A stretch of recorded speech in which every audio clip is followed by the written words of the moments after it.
sebelum saya memasuki istana sebagai selir. Kakak saya, yang telah hilang selama 16 tahun, tiba-tiba kembali. Ayah menangis kegirangan. Dia berlutut di depan ayahku dan aku. Saya telah sangat menderita. Tidak bisakah adikku membiarkanku? Beri aku kesempatan untuk memasuki istana sebagai selir. Ayah sangat bersalah. Katakan padaku bahwa adikmu telah menderita selama bertahun-tahun. Inilah hutang kita padanya. Aku mengangguk setuju. Kami adalah orang-orang terkasih. Karena kakakku ingin, berikan saja padanya. Adikku terkejut. Biarkan aku bersumpah dengan kutukan itu. Aku tertawa dalam hatiku. Kakak ini masih sangat bodoh. Adikku akan memberiku kesempatan untuk memasuki istana sebagai selir. Selama Anda mengatakan ya, biarkan aku menjadi sapi dan kuda. Saya bersedia melakukan keduanya. Aku membuka mataku. Di depannya adalah Liu Ruiyue yang berlutut di tanah dengan wajah memohon. Dirugikan dan menyedihkan. Saya ingat sebelum saya kehilangan kesadaran, dia juga menusukkan pedangnya ke hatiku. Wajahnya penuh dengan raungan marah dan pohon willow seperti asap. Ratumu harus menjadi milikku. Anda mengambil tempat saya. Ayah dan ibu saya membantu saya menekan tangan dan kaki saya. Biarkan aku berdarah. Mereka bilang itu seperti asap. Anda telah menikmati semua kemuliaan dan kekayaan. Kakakmu telah menderita selama bertahun-tahun. Biarkan saja dia pergi. Masih ada rasa sakit yang tumpul di dadaku saat ini. Ingatkan saya bahwa saya tidak sedang bermimpi sekarang. Saya sungguh-sungguh dilahirkan kembali. Katakan padaku untuk tidak berbicara untuk waktu yang lama. Wajah ayahku merosot. Ucapnya sangat tanpa basa-basi. Itulah yang kakakmu mohon padamu. Apalagi yang Anda inginkan darinya? Apakah kamu ingin aku dan ibumu berlutut dan memohon padamu? Sang ibu menyeka air matanya seperti asap di sampingnya. Kakakmu kasihan padamu. Istana ini penuh dengan intrik. Kecerobohan sekecil apapun adalah malapetaka. Mengapa kamu tidak mengerti hati kakakmu? Saya sadar melihat kehidupan masa lalu dari 3 orang di depannya. Sebelum mereka meninggal, mereka bertengkar dan ganas. Ekspresi saat ini terdistorsi dan munafik. Saya menahan ketidaknyamanan. Dia terkekeh pada ketiganya. Kita semua adalah saudara. Bagaimana bisa ada persaudaraan ketika Anda memasuki istana sebagai selir? Karena kakakku ingin, aku hanya akan memberikannya padanya. Mata Liu Ruiyue melebar. Sepertinya tidak bisa mempercayainya. Sangat mudah bagiku. Saya setuju. Saya tidak menunggu ketiganya bereaksi. Berpaling. Ibu, aku bisa menjadi ratu. Suara Liu Ruiyue bergetar karena kegembiraan di belakangnya. Saya berhenti. Dia melirik kembali ke keluarganya yang tersenyum di belakangnya. Saya merasa seperti orang luar saat ini. Mataku akhirnya tertuju pada Liu Ruiyue. Ternyata adikku tersayang juga dilahirkan kembali. Dalam kehidupan saya sebelumnya, saya tidak duduk di atas tahta sampai 10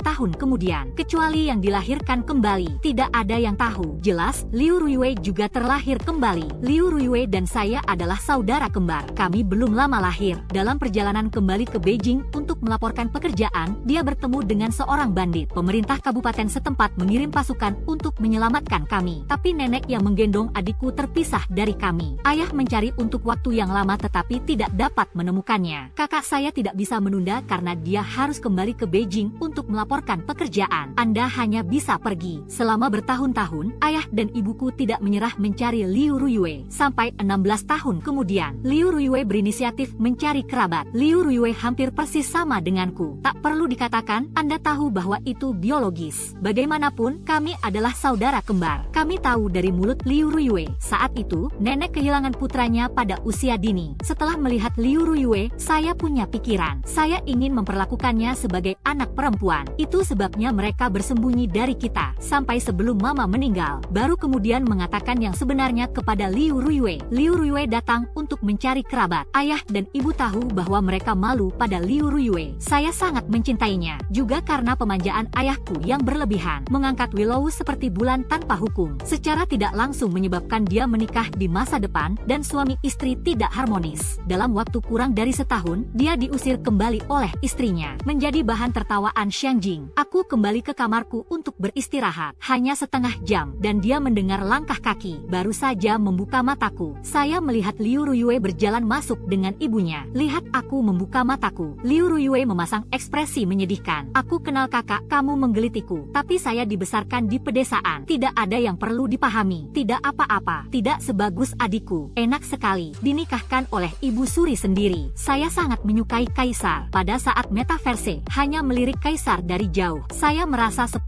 tahun pertama. Saya hanya ingin tertawa ketika mendengarnya. Kaisar tidak meninggalkan istana pada festival Shangyuan, di mana dia melihat Kaisar. Liu Ruiyue meraih tanganku. Ekspresi kasih sayang persaudaraan. Jika saudara perempuan saya benar-benar tidak mau, saya tidak memaksa, saya hanya bisa menjalani paruh kedua hidupnya dengan Buddha kuno. Saat dia berbicara, Liu Ruyue terisak dengan suara rendah, menyebabkan ibu di samping menjadi penuh kesusahan, melemparkan pandangan mencela padaku. Saya menahan mual, diam-diam menarik tangannya. Bicaralah dengan ringan. Saya mengerti saudara perempuan saya juga sangat bersedia untuk memenuhi saudara perempuan saya. Saya hanya berharap saudara perempuan saya tidak menyesalinya. Liu Ruyue buru-buru mengangguk. Kemudian dia menarik lengan baju ibunya tanpa jejak. Saya pura-pura tidak melihatnya. Saya mendengar ibu saya berbicara sedikit malu. Aku mendiskusikannya dengan ayahmu adalah dosa besar untuk menipu raja. Tapi kamu terlihat sama. Tidak ada orang lain yang bisa membedakannya. Mulai sekarang, kamu akan dipanggil Ruyue. Nama kakakmu adalah Ruyan. Tapi karena kakakmu akan memasuki istana sebagai selir, maka kamu harus menikahi Chen Qing untuk adikmu. Itu menyadarkan saya. Mereka menungguku di sini. Aku melirik Liu Ruyue tanpa jejak. Sombong di wajahnya melintas. Aku mencibir dalam hatiku. Chen Qing bukan milik Hao Xiangyu. Chen Qing tampan, berjuang banyak prestasi militer, pegang setengah dari kekuatan militer Girder. Dia adalah putra surga yang memang layak. Sayang sekali mendengar bahwa dia sudah mati. Temperamennya juga tidak baik. Dalam waktu kurang dari setahun, 2 istri meninggal. Jadi ada keluarga Kasim resmi dengan seorang putri di ibu kota. Dia tidak mau menikahi putrinya. Perlakukan Chen Qing sebagai binatang banjir. Namun, Liu Ruyue jatuh cinta pada Chen Qing pada pandangan pertama. Ini untuk menikahi Chen Qing. Ayah tidak mau, tapi Liu Ruyue menggunakan mogok makan untuk memaksa. Pada akhirnya, ayah saya harus menunjukkan wajah lamanya, meminta kaisar untuk menikah. Liu Ruyue menikah sesuai keinginannya. Chen Qing pada saat kembalinya 3 dinasti, hanya Liu Ruyue yang kembali sendirian. Masih ada luka di wajah. Ayahnya bertanya mengapa dia seperti ini. Dia tidak akan mengatakan apa-apa. Setelah itu, setiap 10 hari setengah bulan, Liu Ruyue akan menangis dan kembali ke Liufu. Kemudian, ayah dan ibu saya memohon saya untuk datang ke sisi saya. Saya memohon kaisar untuk menyelidiki. Saya tahu bahwa masih ada seorang wanita yang tinggal di rumah Chen Qing. Dia adalah putri dermawan penyelamat hidup Chen Qing. Chen Qing mengenali saudara baptisnya. Wanita itu adalah Sarana. Di tengah Chen Qing dan Liu Ruyue, ada berbagai macam provokasi, membuat Chen Qing sangat tidak sabar dengan Liu Ruyue. Liu Ruyue telah menderita kerugian seperti ini, selalu mempersulit wanita. Hasilnya bisa dibayangkan. Chen Qing melindungi wanita itu. Liu Ruyue dihukum oleh Chen Qing. Dalam kehidupan terakhir saya benar-benar memikirkan Liu Ruyue. Saya khawatir dia akan menderita. Jadi saya mengatur festival musim semi paling intim di sekitar saya untuk pergi ke rumah Chen. Setelah Yingchun pergi, itu berhenti selama 2 bulan. Tetapi pada saat bulan ketiga, tidak yakin apa yang terjadi. Saya mendengar bahwa Liu Ruyue menghukum wanita itu. Nenek di sebelahnya langsung dibunuh. Untuk ini, wanita itu sangat sedih sehingga dia muntah darah dan koma. Membenarkan wanita itu, mengirim Liu Ruyue ke Yamen untuk meminta hukuman. Liu Ruyue membuat banyak omong kosong di depan semua orang di Yamen. Jika seorang antek terbunuh, dia akan dibunuh. Dia sangat marah sehingga dia menghunus pisaunya dan ingin mengoreksinya di tempat. Dia takut menyerahkan semua tanggung jawab pada Yingchun. Dikatakan bahwa itu adalah ide untuk menyambut musim semi. Salahkan saya karena tidak ikut campur dalam bisnisnya. Sakiti dia seperti ini. Secara alami, saya tidak percaya padanya. Yingchun tumbuh di sampingku, adalah orang yang paling stabil. Tidak mungkin melakukan hal bodoh seperti itu. Yingchun untuk membalasku, bertanggung jawab atas inisiatif Anda sendiri. Bersalah atas Liu Ruyue. Dia hampir terbunuh di penjara. Pada akhirnya, kebenaran diselidiki. Pergi keluar untuk membeli pada hari festival musim semi. Tidak sama sekali di rumah. Semuanya salah Liu Ruyue. Meskipun saya marah, Liu Ruyue memanjat dan menggigit tanpa pandang bulu. Tetapi dalam cinta persaudaraan, cobalah untuk membantu Liu Ruyue terhindar dari penjara. Tetap saja, dia sangat menderita. Pada akhirnya, dia ditinggalkan, kehilangan muka, menjadi lelucon di ibu kota. Dari dulu, Liu Ruyue membenciku. Saya merasa bahwa saya tidak berusaha menyelamatkannya, akan membuatnya menjadi lelucon di ibu kota. Tapi aku juga tidak berdaya. Saat itu, istana sedang penuh gejolak. Ada yang tidak beres. Bukan hanya aku yang ingin mati, bahkan ayah dan ibuku tidak kebal. Dalam hal ini, saya melakukan yang terbaik. Saya memiliki hati nurani yang bersih. Sangat disayangkan bahwa Liu Ruyue dan ayahnya tidak berpikir begitu. Kalau tidak, mereka tidak akan bekerja sama untuk membunuhku nanti. Pada saat ini, wajah Liu Ruyue sombong. Jelas ingin melihatku disiksa oleh Chen Qing dan wanita itu. Dia ingin saya sama dengannya di kehidupan saya sebelumnya. Menjadi sikat ibu kota. Ibuku takut aku akan menolak. Lihat aku dengan hati-hati. Saya menambahkan, bagaimanapun, itu adalah pernikahan pernikahan kaisar. Aku menghela nafas dalam hatiku. Chen Qing adalah lubang api di sana. Xiang Jing tahu itu. Jadi tidak ada yang mau menikahi putri mereka. Dalam kehidupan sebelumnya, Liu Ruyue ingin menikah dengannya. Ayah dan ibu juga berusaha keras memujuknya. Sekarang terserah saya. Mereka tampak seperti takut aku tidak akan menikah. Saya berbicara dengan ringan. Anak perempuan itu secara alami mendengarkan pengaturan orang tuanya. Keluarga Liu hari ini lebih seperti gua ajaib. Saya masih memiliki rasa bersalah.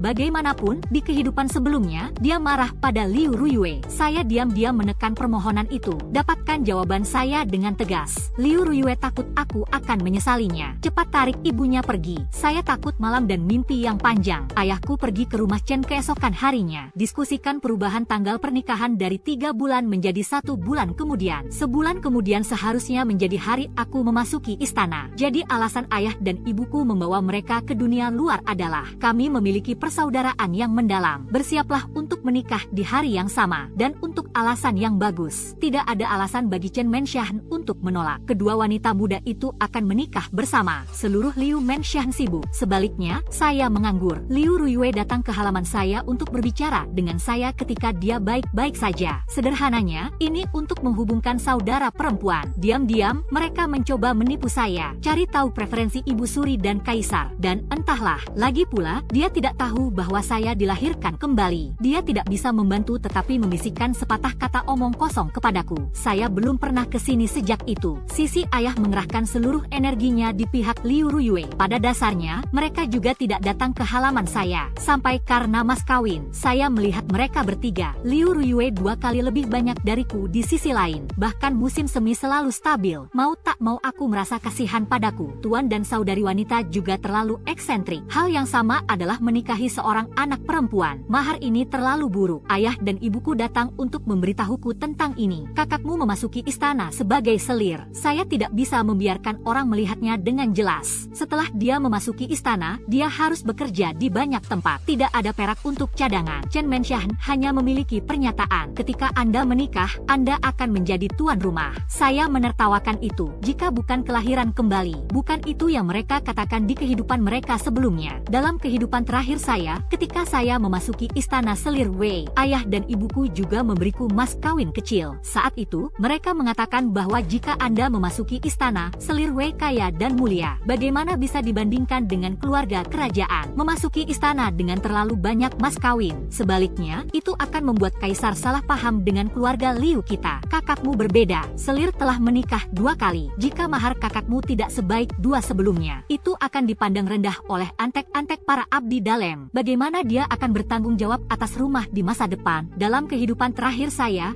menerima pernyataan ini. Perhatian Liu Ruyue muda dan pekerja keras. Sebagian besar mas kawin diberikan kepadanya. Sayang sekali saya tidak menerimanya dalam hidup ini. Saya meletakkan slip mahar terbalik di atas meja. Melihat daftar mas kawin ayah dan ibuku dan Liu Ruyue, saya tidak setuju. Kata-kataku sepertinya menyengat ayahku. Suaranya tiba-tiba naik. Apa yang membuatmu tidak puas? Mengapa Anda begitu egois? Tidak bisakah kamu sebijaksana kakakmu? Sang ibu juga berkata dengan getir. Bukannya aku bias dengan ayahmu. Benar-benar Anda yang resmi. Lian hanya bisa mengeluarkan barang-barang ini. Orang tua lain selalu ingin memberikan segalanya untuk anak-anak mereka. Jangan mempermalukan kami. Mata Liu Ruyue merah. Kakak, jika tidak puas, mengapa kita tidak mengubah mas kawin? Bagaimanapun, saya merampok posisi selir saudara perempuan saya. Ayah, jangan salahkan adikmu. Liu Ruyue terlihat masuk akal dan bijaksana. Saya terlihat seperti orang jahat. Dia berbicara tentang mengubah mas kawin, tapi tangannya menempel pada daftar mas kawinnya. Saya tidak marah atau kesal. Memandang mereka bertiga dengan acuh tak acuh dan berkata bahwa putrinya juga ayahnya. Kalian pikirkan itu. Kata-kataku membuat mereka bertiga sedikit mengernyit. Saya melanjutkan. Daftar mas kawin harus didaftarkan melalui Yamen. Di mata orang luar, saya seorang saudara perempuan sekarang. Hanya itu yang saya miliki untuk mas kawin saya. Orang luar hanya akan berpikir bahwa ibu memperlakukan saudara perempuannya dengan tidak adil. Adikku telah hilang selama 16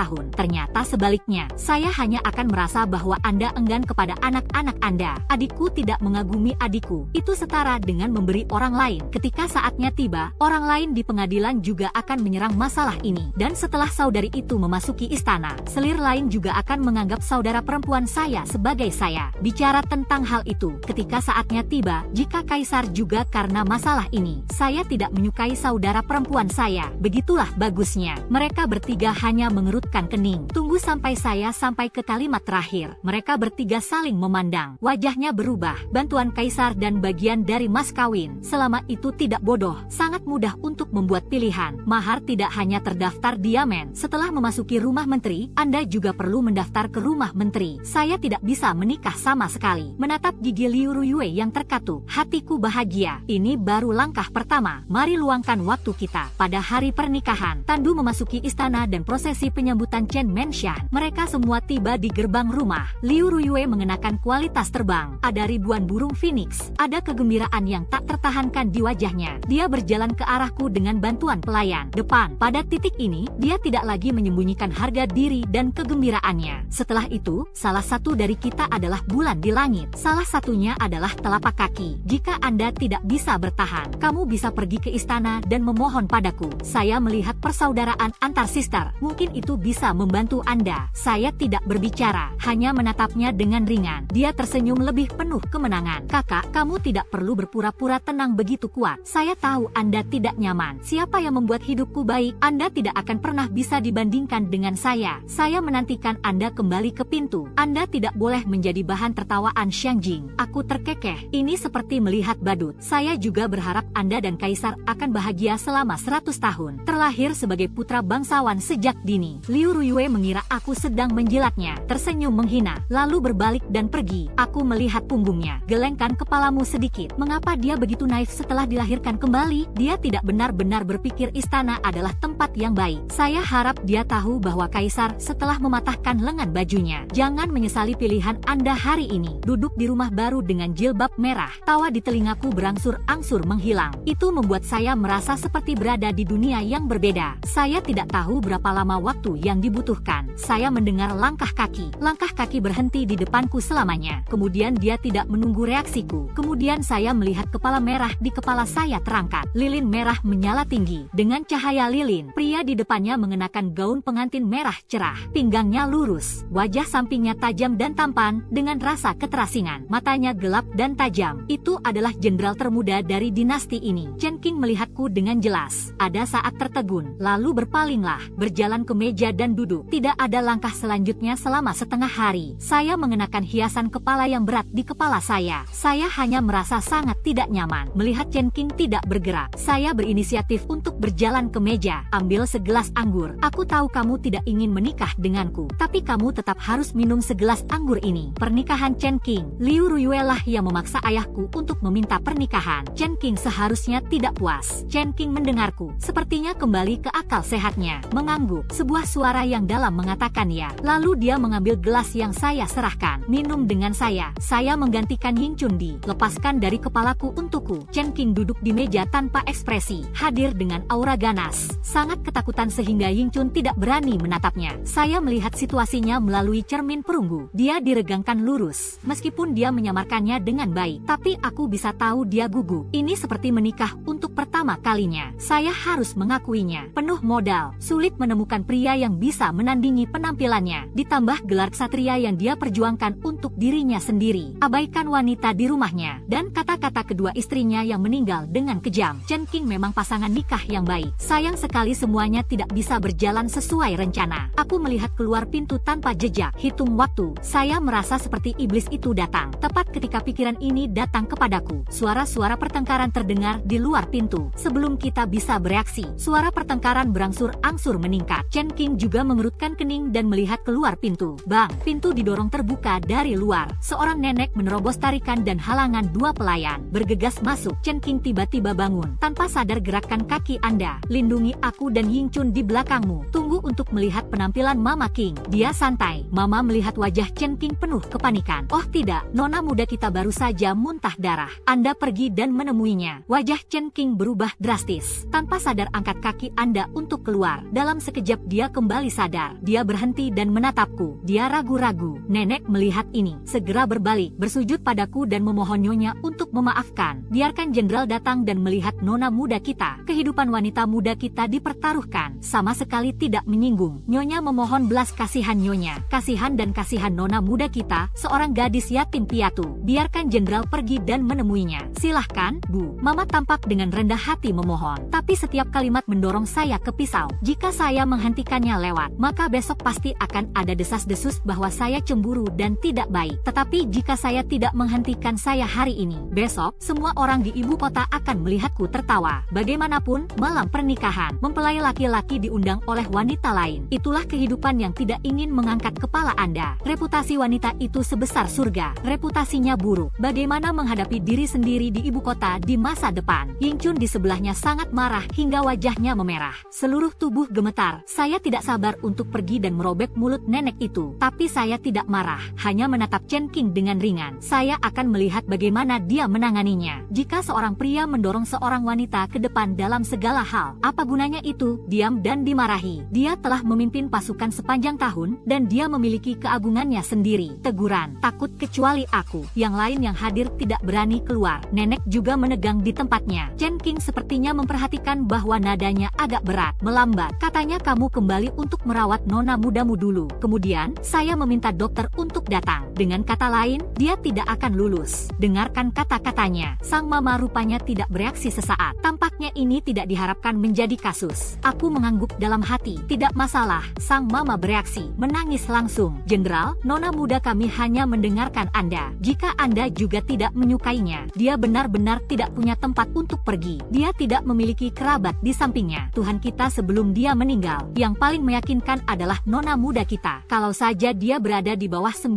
mata air, saya tahu betapa tidak nyamannya itu. Jenderal, jika karena wanita itu tidak ada ruang untuk nona muda kita, kami meninggalkan Chen Menshan. Hanya saja wajah Chen Qing jelek. Aku sedikit mengernyit. Mama ini sedikit jahat dan menghargai diri sendiri. Ini sama saja dengan mengatakan bahwa dia tidak tahu berterima kasih. Bagaimanapun, orang tua mereka mati untuk menyelamatkan Chen Qing. Berkumur, sebuah suara datang dari luar pintu. Kemudian sesosok tubuh masuk. Dia mengenakan pakaian biasa. Wajahnya agak pucat. Air mata berlinang. Seluruh orang itu seperti bunga putih halus di angin dingin. Ini menyedihkan. Ini hanya hari besarku. Apa artinya dia putih polos? Saya juga mengenali orang dalam sekejap. Dia adalah saudara baptis yang disembunyikan Chen Qing di Menshan. Kinran, mata Kinran penuh air mata. Berjalan ke arahku dan Chen Qing. Sedikit membungkuk. Kata-kata dan perbuatan saudara Chen tidak bisa dimengerti. Saya minta maaf untuknya. Tolong jangan seperti dia, kata Chen Qing. Tidak peduli bagaimana tubuh Anda, kata Mama Rong. Anda muntah darah. Tidak masalah. Kinran berbicara dengan sutra. Dia batuk ringan. Sutra putih agak merah di atasnya. Beberapa ingin menutupi dan mengatakan bahwa saya baik-baik saja. Mama Rong suka membuat keributan. Hari ini adalah malam lilin ruang gua Brother Chen. Bahkan jika itu masalah besar, saya tidak bisa datang untuk mengganggu saudara Chen. Akulah yang mendisiplinkan itu buruk. Kembalilah lain hari untuk meminta maaf kepada saudara Chen. Hari ini, saya akan membawa Mama Rong kembali dulu. Kinran selesai berbicara. Langkah kaki masih. Sepertinya dia akan pingsan. Aku sedikit mengernyit. Tuan dan pelayan ini tidak ada habisnya. 1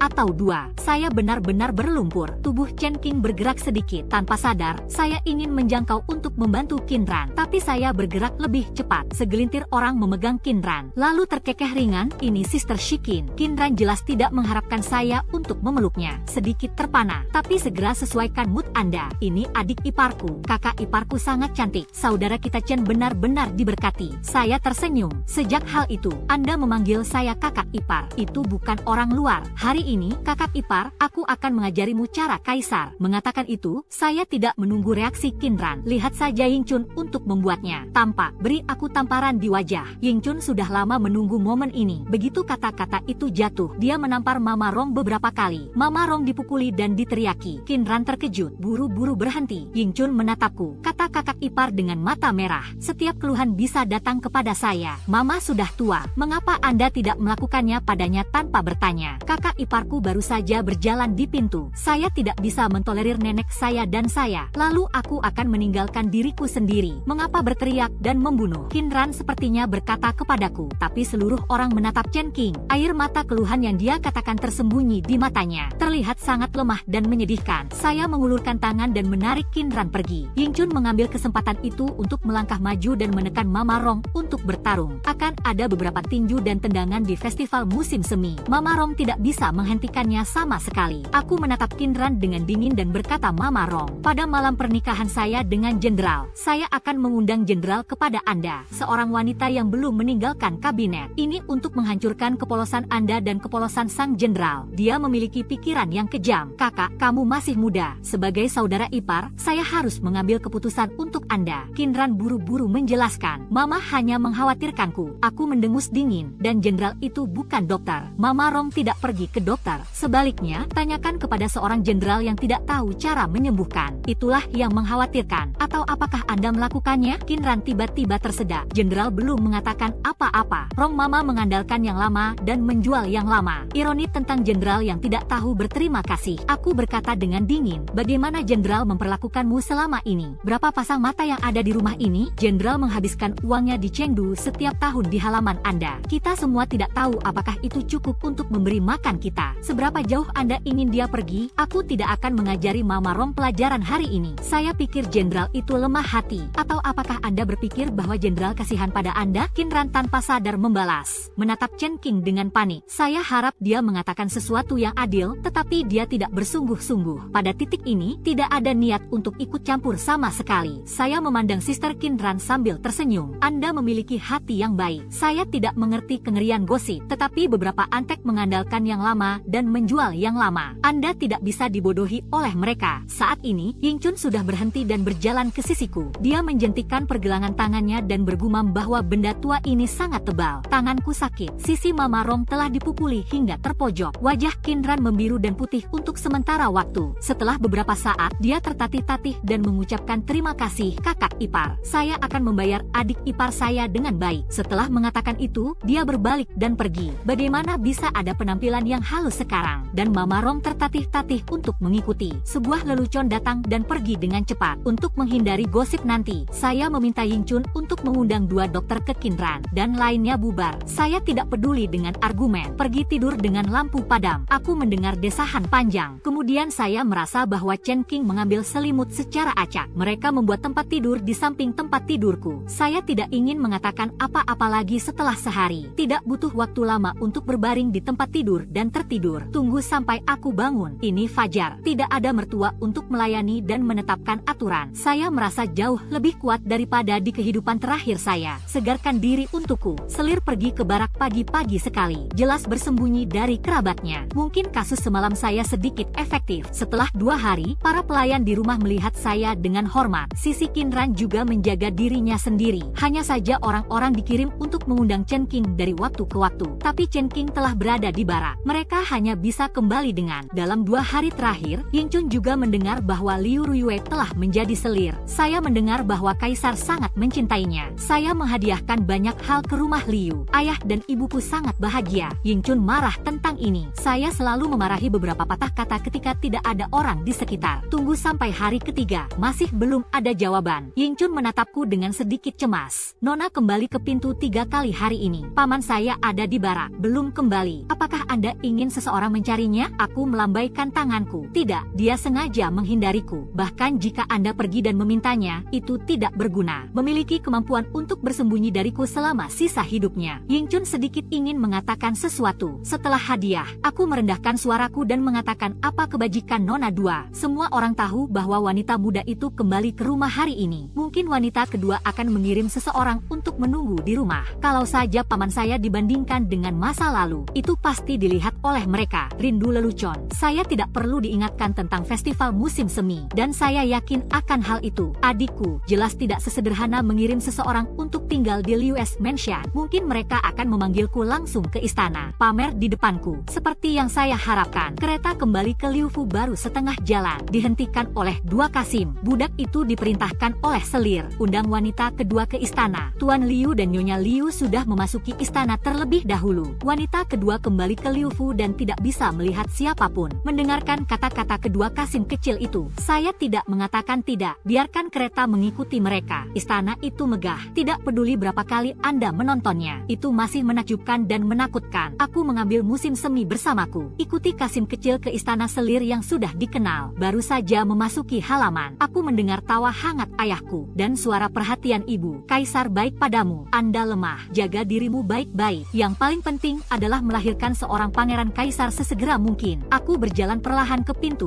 Saat aku berjalan melewati pintu, suara tawa dan percakapan mereka tiba-tiba menghilang. Liu Ruiyue melihatku. Sudut mulutnya tidak bisa membantu tetapi naik. Senyum mengejek. Wajahnya masih berpura-pura melambai padaku. Adikku ada di sini. Baru saja, Hongwu memberitahu ayah dan ibuku tentangmu. Aku melangkah maju dan membungkuk. Nyonya Niang Wan Fujian.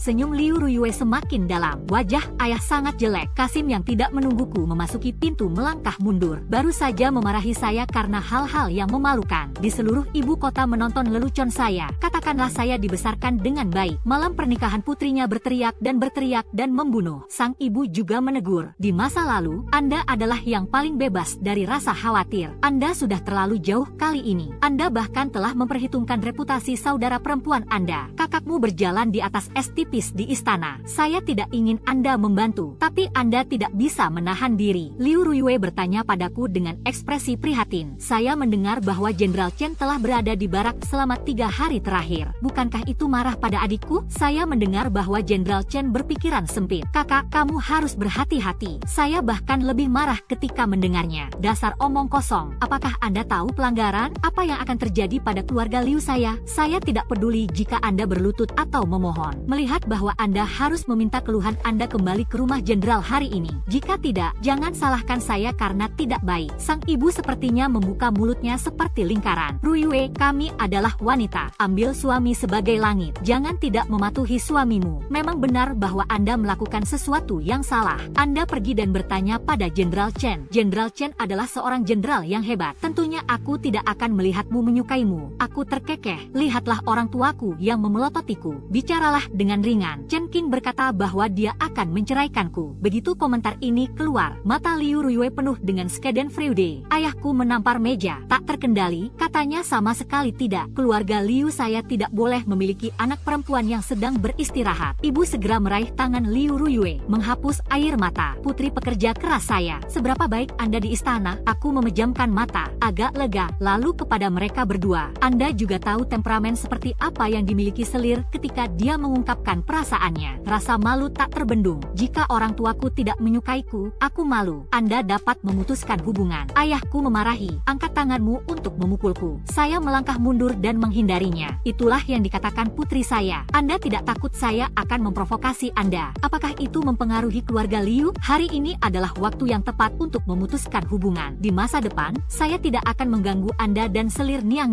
Seluruh tubuh ayahku gemetar. Butuh waktu lama untuk menunjuk saya dan berbicara. Sekarang kita, pesangon. Saya akan menulis buku pemutusan hubungan sekarang. Mulai sekarang, Anda tidak ada hubungannya dengan keluarga Liu. Tidak ada identitas pembantu rumah tangga keluarga Liu. Saya akan melihat bagaimana Anda bertahan hidup. Ibuku ketakutan, tidak mengatakan apa-apa, hanya melindungi Liu Ruiyue. Kasim kecil itu mengirim pena dan tinta. Ayah saya dengan cepat selesai menulis buku perpisahan. Lalu kita masuk secara bergantian. Setelah mendapatkan pesangon, saya tidak sedih. Sebaliknya, saya menghela nafas lega. Tidak saya membuat keributan di malam pernikahan saya. Ini tentang merusak reputasi Anda. Dengan cara ini, hubungan dengan keluarga Liu benar-benar terputus. Dari dulu, Anda tidak ada hubungannya dengan keluarga Liu kami. Tidak pernah berhubungan satu sama lain. Orang tua itu sedang menunggu untuk melihat apa yang terjadi padamu. Ayahku menyimpan buku pemutusan hubungan. Lepaskan kata-kata kasar. Pergi saja. Ibuku menghela nafas. Ikuti dan tinggalkan. Liu Ruiyue menatapku dengan tawa lebar. Pecundang. Hadapi penghinaannya. Saya tidak marah. Sebaliknya, itu santai. Liu Ruiyue melihat ini. Jangan berpura-pura dengan senyum mengejek. Anda sekarang meminta istana ini. Hongwu mungkin penyayang. Katakan hal-hal baik tentang Anda. Biarkan Anda terus menjadi putri keluarga Liu. Saya mendengar bahwa Kaisar sangat mencintai Selir. Saya tidak menjawab kata-katanya. Sebaliknya, sebuah pertanyaan diajukan. Liu Ruiyue berkata dengan bangga, tentu saja. Kaisar juga menghadiahi orang tuanya dengan banyak hal. Saya tidak tahu betapa saya mencintai istana ini. Apakah itu? Lalu mengapa ibu masih sempurna? Sudut mulutku melengkung. Bertanya, wajah Liu Ruiyue sedikit berubah. Omong kosong marah. Dalam kehidupan terakhir saya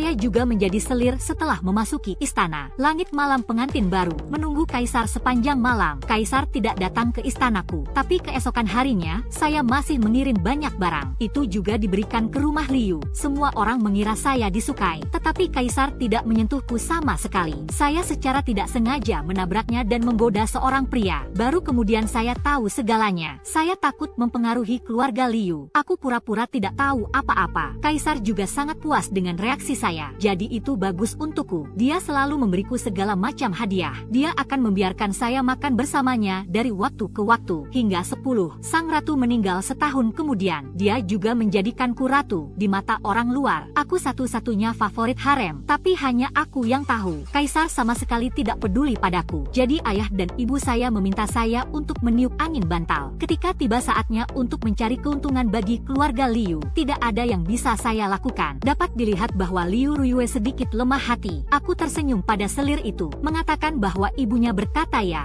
ini gangguan hari ini. Saya akan kembali ke rumah saya dan menunggu untuk diberhentikan. Dengan itu, aku berbalik dan bersiap untuk pergi. Pada saat ini, seorang kasim kecil buru-buru berlari masuk. Dia membungkuk dan berkata kepada kaisar, biarkan pelayan mengundang Nona Liu ke ruang belajar kekaisaran. Kata-kata kasim kecil itu membuat wajah Liu Ruiyue sangat berubah. Dia buru-buru bertanya apakah kaisar telah melakukan kesalahan. Mengapa Anda mengundang saudara perempuan saya untuk pergi ke ruang belajar kekaisaran? Kasim kecil itu membungkuk dan menjawab, dan budak itu tidak berani berspekulasi tentang kehendak suci. Jika Anda ragu, Anda dapat bertanya langsung kepada kaisar. Beraninya dia bertanya. Saya juga merasa aneh di hati saya. Tidak mengatakan apa-apa. Ikuti kasim kecil menuju ruang belajar kekaisaran. Saya memasuki Imperial Study. Saya melihat bahwa kaisar sedang mengoreksi lipatan. Saya melangkah maju untuk memberi hormat kepada wanita rakyat Liu Ruiyue untuk melihat kaisar. Kaisar diberkati dengan Jin An. Kaisar meletakkan kuas di tangannya, menatapku. Lubang samar rata. Aku bertanya-tanya dalam hatiku, tapi tetap tegakkan kepalamu. Kaisar menatap wajahku sebentar. Ini benar-benar sama ketika Anda mengajukan pertanyaan. Bagaimana dia mengatakannya? Suara kaisar sangat lembut. Jika bukan karena pendengaran saya yang baik, saya tidak bisa mendengarnya sama sekali. Itu membuat saya semakin bertanya-tanya. Siapa dia di mulut kaisar? Jangan tunggu aku memikirkannya. Kaisar tampaknya telah kehilangan minat. Hanya melambaikan tangan dan melangkah mundur. Saya tidak berani bertanya lebih banyak. Dia membungkuk dan mundur. Kemudian bersiaplah untuk meninggalkan istana. Baru saja keluar dari taman kekaisaran. Berjalan di jalan keluar istana. Ada 3 sosok berdiri di depanku. Orang tuaku yang seharusnya keluar dari istana. Dan Liu Ruiyue. Liu Ruiyue melihatku. Langsung menampar pelacur itu. Apakah Anda tidak merayu kaisar? Aku meraih tangannya sekaligus. Jentikan Bakhan. Liu Ruiyue tersandung. Ibuku menahan Liu Ruiyue dalam kesusahan. Marah padaku. Bagaimana kamu bisa melakukannya pada selir Shu? Minta maaf kepada wanita itu. Saya mencibir dan tidak berbicara. Tidak ada yang bisa dikatakan kepada orang buta. Wajah ayahku menjadi gelap. Pembukaan dingin. Kaisar baru saja memanggilmu, mengatakan sesuatu. Saya muncul untuk ayah saya. Apa yang dikatakan kaisar padaku? Ini tidak ada hubungannya dengan Nona Yanagi. Ayahku menunjuk ke arahku dan tidak bisa berbicara untuk waktu yang lama. Apakah Anda bahkan mengatakannya? Jika tidak, istana ini tidak akan mengizinkan Anda keluar dari istana ini. Liu Ruiyue melangkah maju. Begitu kata-katanya jatuh, beberapa kasim kecil berkumpul. Ying Chun ketakutan, tapi tetap membuatku tetap di belakang. Wanita muda itu adalah istri jenderal. Beraninya kamu melakukannya. Ayahku mendengus dingin dengan wajah gelap. Itu hanya intimidasi yang akan beristirahat. Aku memandang mereka sambil mencibir. Jika kamu berani menyentuh sehelai rambut saya hari ini, saya akan memberitahu semua orang. Tuan Liu menggunakan putri bungsu untuk menggantikan putri tertua ke istana sebagai selir. Dia telah melakukan kejahatan penipuan. Ini masalah besar. Ayo mati bersama. Wajah ayah menjadi gelap. Tanpa sadar menarik lengan baju Liu Ruiyue. Kegilaan di wajah Liu Ruiyue menghilang seketika, diganti dengan keraguan dan kecemburuan. Kamu benar-benar serigala bermata putih. Ayahku sadar. Dia mengutuk dengan suara rendah. Saya tidak bergerak, hanya menatapnya dengan samar. Dia tidak berani bertindak gegabah. Setelah jeda, dia mencoba meyakinkan saya lagi. Anda harus memikirkannya. Jika Anda merobek wajah Anda bersama kami, kembalilah dan Jenderal Chen akan mengambil cuti darimu. Tidak ada tempat untukmu di seluruh kota Xiangjing. Jangan tunggu saya berbicara. Sebuah suara datang. Riagi sama menghela nafas panjang. Chen ingin melihat seberapa mampu Tuan Liu. Biarkan Chen menjadi istri yang dinikahi media. Tidak ada tempat di Xiangjing. Lihatlah ke arah suara itu berasal. Saya melihat Chen King yang telah hilang selama 3 hari. Dia mengenakan baju baju besi perak putih, di belakangnya dengan langkah yang kuat dan kuat. Jubah merah menyala berkibar tertiup angin. Momentumnya luar biasa. Chen Qing berjalan ke arahku, pegang tanganku secara langsung, menatap ayahku dan Liu Ruyue dengan dingin. Dalam tatapan membunuh Chen Qing, ayah dan ibuku menyusut. Saya tidak bisa mengatakan sepatah kata pun ketika saya menundukkan kepala. Aku tertawa dalam hatiku. Ayah saya benar-benar menggertak yang lembut dan takut yang keras. Ayo pergi, lihat ayahku. Mereka tidak berani bicara. Chen Qing berkata kepadaku dengan lembut, aku tidak akan membiarkanmu pergi. Di belakangku terdengar suara Liu Ruyue meraung. Kereta itu berderak. Gerbong yang awalnya luas, sempit karena situasinya. Aku tidak bersembunyi darimu selama 3 hari terakhir. Itu karena para bandit melakukan perjalanan. Setengah hari Chen Qing menjelaskan. Yah, aku mengangguk. Lihatlah penampilannya yang berdebu. Saya tahu dia baru saja kembali. Desas-desus tentang umat beriman. Saya akan membiarkan orang menahannya. Chen Qing berbicara lagi. Bagus, jawaban ringkas saya. Saya tidak peduli dengan rumor itu. Kereta kembali terdiam sampai hampir ke rumah jenderal. Chen Qing sepertinya memikirkan sesuatu. Dia mengeluarkan tiket perak dari mansetnya, didorong ke tanganku. Saya pikir ini agak aneh. Melirik jumlah yang tertulis di tiket perak, semuanya 1000 tael. Tiket perak daratan diperkirakan puluhan ribu tael. Aku menatapnya sedikit aneh. Saya tidak mengerti mengapa dia memberi saya begitu banyak perak. Dia melihat saya melihat ke atas. Cepat putar kepala Anda untuk berpaling. Saya sedikit malu. Apa arti perak ini? Tanyaku, sedikit bingung. Orang tuaku tidak tinggi, tapi masih banyak harta keluarga. Ini adalah hadiah kaisar selama bertahun-tahun, dan saya menyimpannya sendiri. Cukup untuk memberi Anda makan. Dia sedikit tergagap, tapi saya mendengarnya dengan sangat jelas. Aku bertanya-tanya pada diriku sendiri, mengapa dia mengatakan ini tiba-tiba. Kereta berhenti. Dia bergegas keluar seperti embusan angin. Saya memegang setumpuk tiket perak tebal. Saya sedikit terpana di dalam gerbong. Setelah beberapa saat, saya jadi mengerti. Benarkah saya di sini? Kata-kata yang diucapkan pada malam pernikahan menyengatnya. Serius, tapi reaksinya aneh. Mengapa saya merasa dia menyukai saya? Mungkin dia hanya menyukai Liu Ruyue. Bagaimanapun, saya memainkan identitasnya sekarang. Saya sedikit kesal. Saya tidak tahu apakah saya harus menceritakan semua ini. Tiket perak di tangannya agak berat, tapi permohonan itu benar-benar baik untuk saya. Pergi ke barak setiap pagi. Kembalilah pada siang hari dan makan malam denganku. Kadang-kadang saya pergi keluar dari jalan saya untuk pergi ke toko terdekat. Belikan aku pengawet dan makanan ringan. Tidak pernah memaksa saya untuk melakukan apapun di malam hari. Di mata bawahan di rumah, kami berdua selaras satu sama lain. Karena Chen Qing sangat menghormati saya, semua transaksi besar dan kecil ditangani oleh saya. Bahkan biayanya harus didiskusikan dengan saya. Ayah saya mengundang kami ke rumah Liu berkali-kali, tapi saya mengabaikannya. Suatu kali Liu Ruyue memanggilku. Chen Qing langsung mengusirnya. Katakan padaku untuk tidak memperhatikan orang-orang di istana. Hidup ini cukup nyaman. Hanya saja terkadang Mama Rong akan datang mengganggu. Saya baru saja selesai makan siang. Berbaringlah di kursi malas dan berjemur di bawah sinar matahari. Ying Chun buru-buru masuk. Wajahnya muram. Nona Qinran berlutut di pintu dan ingin melihatmu. Aku membiarkannya masuk, tetapi dia menolak untuk hidup atau mati. Berlutut saja di sana. Ying Chun berbisik. Aku mengerutkan kening. Baru saja stabil. Baru 2 bulan. Qinran mulai membuat masalah lagi. Saya menelepon Ying Chun untuk datang. Membisikkan beberapa kata. Ying Chun mengangguk dan berjalan keluar dengan cepat. Saya berdiri. Bersiaplah untuk bertemu Qinran. Baru saja keluar dari halaman, saya melihat Qinran berlutut di pintu. Dia melihatku keluar. Air mata langsung mengalir. Setelah memeras 2 air mata, dia mulai berbicara. Kakak ipar, saya mohon belas kasihan. Selama kamu tidak mengusirku, saya bersedia melakukan apa saja. Saya selalu menganggap saudara Chen sebagai saudara laki-laki saya, dan tidak memikirkan hal lain. Jika Anda meragukan saya, bisa tinggal sedikit lebih jauh. Saya tidak bisa membiarkan saudara Chen menghindari bahaya karena Anda meragukan saya, kata Qinran. Air mata jatuh dengan baik. Ini seperti sangat dianiaya. Aku menatapnya tanpa berkata-kata, tidak berbicara. Dia juga mengabaikanku, terus tampil sendiri. Selama kakak ipar bisa menghilangkan amarahmu, Anda bisa dipukuli atau dihukum. Tolong. Setelah mengatakan itu, dia bersujud beberapa kali lagi, menarik sebagian besar antek di rumah. Saya juga melihat bahwa dia telah merusak reputasi saya. Dia tidak mau datang ke halaman saya, tapi menangis di luar. Rupanya direncanakan. Menonton semakin banyak orang menonton. Qinran bekerja lebih keras. Sambil berlutut, dia menampar dirinya sendiri. Terlihat sangat halus dan menyedihkan. Ketika Mama Yung tidak hadir, saya bahkan lebih bertekad dalam pikiran saya. Sampai saya melihat Ying Chun mengedipkan mata pada saya di tengah kerumunan. Kemudian dia memandang Qinran yang masih berpura-pura menyedihkan. Ekspresi tertekan terungkap. Anda bekerja sangat keras. Berapa banyak yang harus saya berikan? Kataku dengan tenang. Seseorang di kerumunan tidak bisa menahan tawa. Tertawa itu menular. Semakin banyak orang tertawa bersama. Kinran memelototiku, tapi itu tidak berhenti bersujud. Saya tersenyum. Melanjutkan, Mama Rong tidak dapat menemukan perasaannya. Tepat setelah kehabisan 5 pembunuhan, dia memasuki istana. Saya sangat menyesal. Aku tidak memberitahumu. Buat rencana pahit. Anda tertawa. Kata-kataku. Tindakan Kotowing Kinran tiba-tiba berhenti. Dia melihat sekeliling dengan tidak percaya. Ditemukan bahwa orang yang diharapkan tidak muncul. Lalu dia menatapku. Mata itu penuh dengan kebencian dan jijik. Saya tidak peduli. Sebaliknya, dia melihat para penonton. Lakukan apapun yang harus Anda lakukan. Pertunjukan selesai. Dengarkan saya. Bawahan itu pergi berpasangan dan bertiga. Segera hanya Yi Yingchun dan Kinran yang tersisa di halaman. Pada saat ini dia telah melepas penyamarannya yang halus. Wajahnya muram, matanya penuh kebencian. Liu Ruiyue, Anda membujuk Anda untuk bercerai dari saudara Chen sesegera mungkin. Kalau tidak, aku tidak akan membiarkanmu pergi. Kinran mencibir. Saya tersenyum. Aku tidak peduli padamu. Mengapa Anda tidak membiarkan saya pergi? Kata Kinran sambil mencibir. Aku akan membuatmu sama dengan dua yang pertama. Meninggal diam-diam. Saya tercengang. Saya tidak berharap dia menyembunyikan rencana gelap seperti itu. Saya tercengang. Kinran mengira aku takut. Dia menatapku dengan ekspresi haus darah. Kedua pelacur itu menolak untuk berpisah sama seperti Anda. Lalu aku harus membiarkan mereka mati. Apakah Anda tahu bagaimana mereka mati? Kinran tersenyum kejam. Bagaimana cara mati? Saya bertanya dengan kooperatif. Senyum Kinran semakin dalam. Katakanlah aku tidak akan memberitahumu. Aku akan membuatmu ketakutan setiap hari. Saya tersenyum. Anda tidak takut saya memberitahu Chen King? Kinran berkata dengan tidak menghargai. Saudara Chen tidak akan mempercayainya. Dan Anda tidak punya bukti. Aku mengangkat bahu. Lihat ke belakang. Saya tidak akan mengatakan apa-apa lagi. Kinran, kamu tidak diizinkan muncul di depanku lagi. Kinran tercengang oleh kata-kataku. Kemudian suara dingin terdengar di belakangnya. Jangan percaya kata-katanya untuk itu. Saya hanya mengatakan semua omong kosong. Anda mendengarkan saya. Kinran terkejut. Mulai cari langkah sekarang. Chen King menarik napas dalam-dalam. Dia memberi isyarat ke kegelapan. Beberapa tentara keluar, berjalan menuju Kinran. Saya tidak ingin khawatir tentang sisanya. Ditinggalkan bersama Yingchun. Chen King tidak kembali untuk makan denganku di malam hari. Baru pada tengah malam dia kembali dengan lelah. Saya menginstruksikan Yingchun untuk menyiapkan makanan untuknya. Dia tampak sedikit kesepian, duduk di meja dan tidak mengatakan apa-apa. Aku menuangkan segelas air untuknya. Dia meraih tanganku. Lihat padaku, gugup, dan dengan sedikit permohonan. Saya benar-benar hanya menganggapnya sebagai saudara perempuan. Kata Chen King, saya percaya bahwa jika saya benar-benar punya ide lain, saya sudah menikah dengan Kinran. Saya mengangguk. Dia menghela nafas lega. Teruskan, ketika ayahnya meninggal, dia baru berusia 10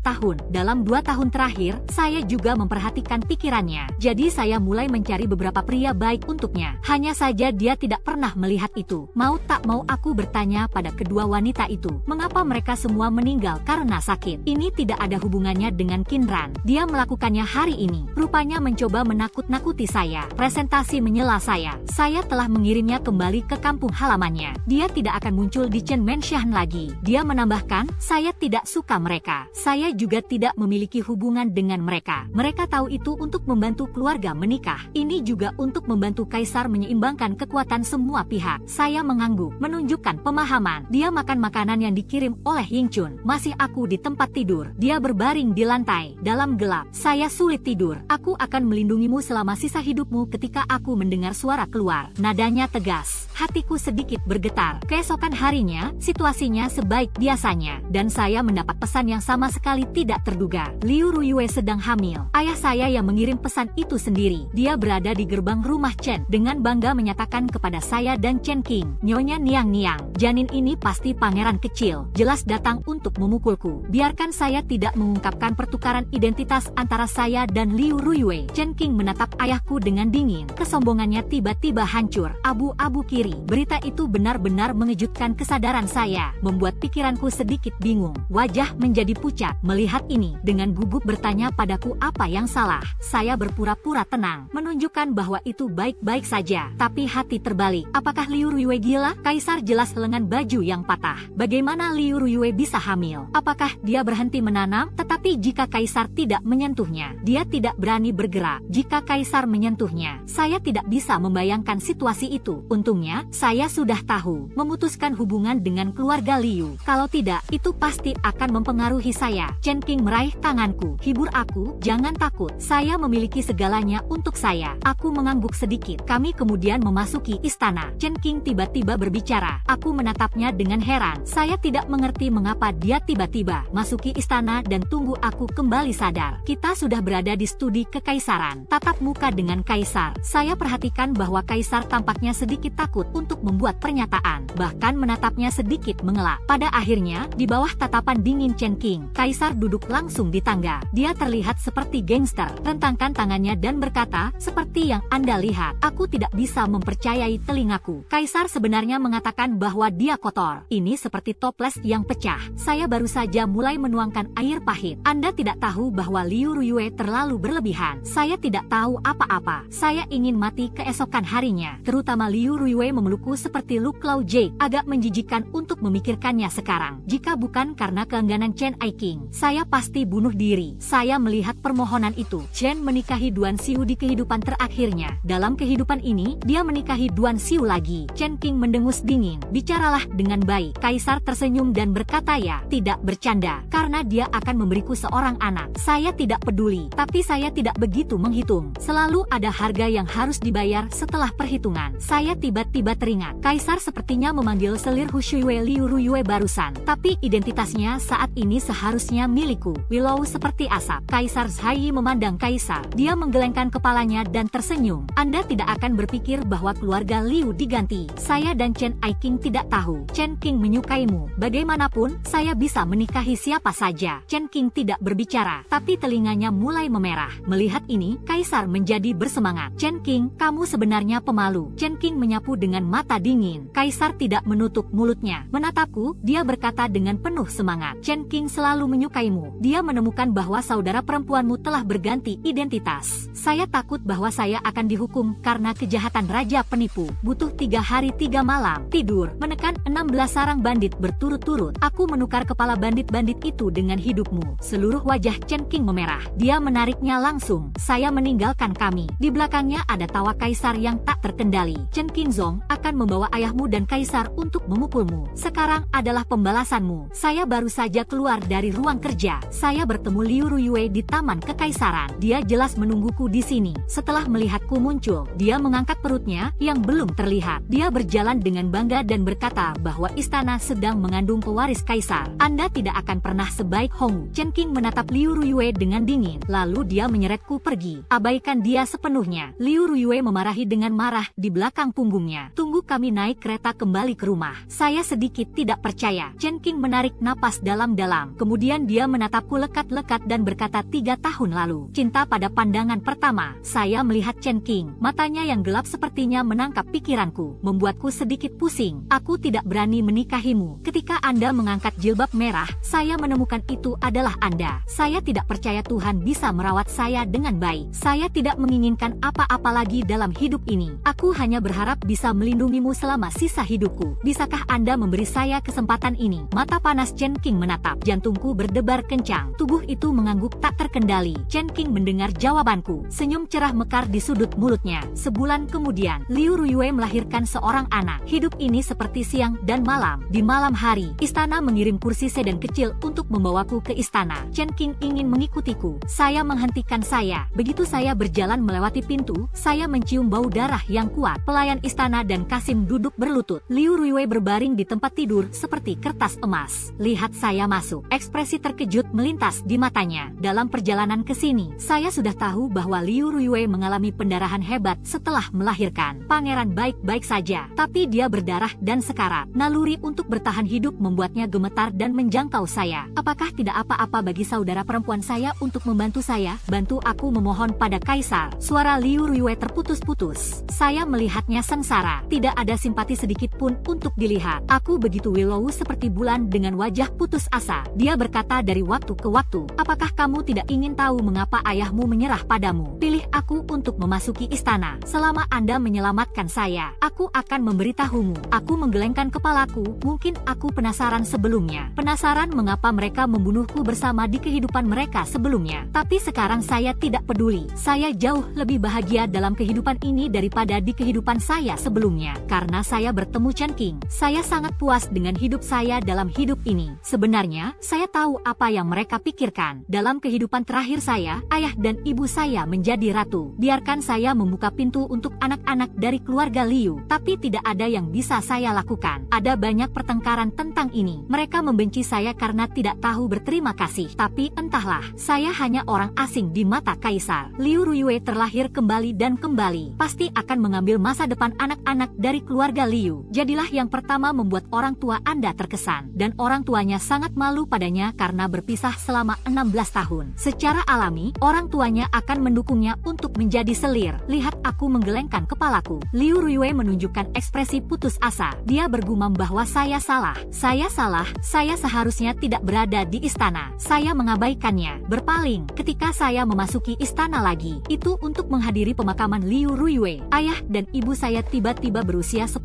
tahun. Itu masih rambut hitam berbintik-bintik sebelumnya. Sekarang semuanya seputih salju. Saya mendengar bahwa kaisar memahami rasa sakit mereka karena kehilangan putri mereka. Biarkan mereka kembali ke kampung halaman mereka untuk pensiun. Jelas bahwa kaisar memukuli mereka. Juga mengetuk keluarga Liu. Keduanya tanpa sadar ingin menelepon saya. Tapi aku membuang muka. Saya tidak ingin memperhatikan mereka sama sekali. Tarik pernyataan itu dan tinggalkan. Ibuku akhirnya meneleponku. Seolah-olah saya belum mendengar. Langkahnya tidak berhenti. Samar-samar, aku mendengar suara cerah di belakangku. Tapi saya tidak peduli. Dalam kehidupan terakhir saya menghancurkan seluruh hidup saya untuk keluarga Liu yang konyol. Dalam hidup ini, saya ingin hidup untuk diri saya sendiri. Saya memandang Chen Qing dan tersenyum. Chen Qing berhenti dan memelukku. Memelukmu untuk suamimu. Aku tersenyum dan memeluk leher Chen Qing. Teks lengkap yang bagus bijaksana.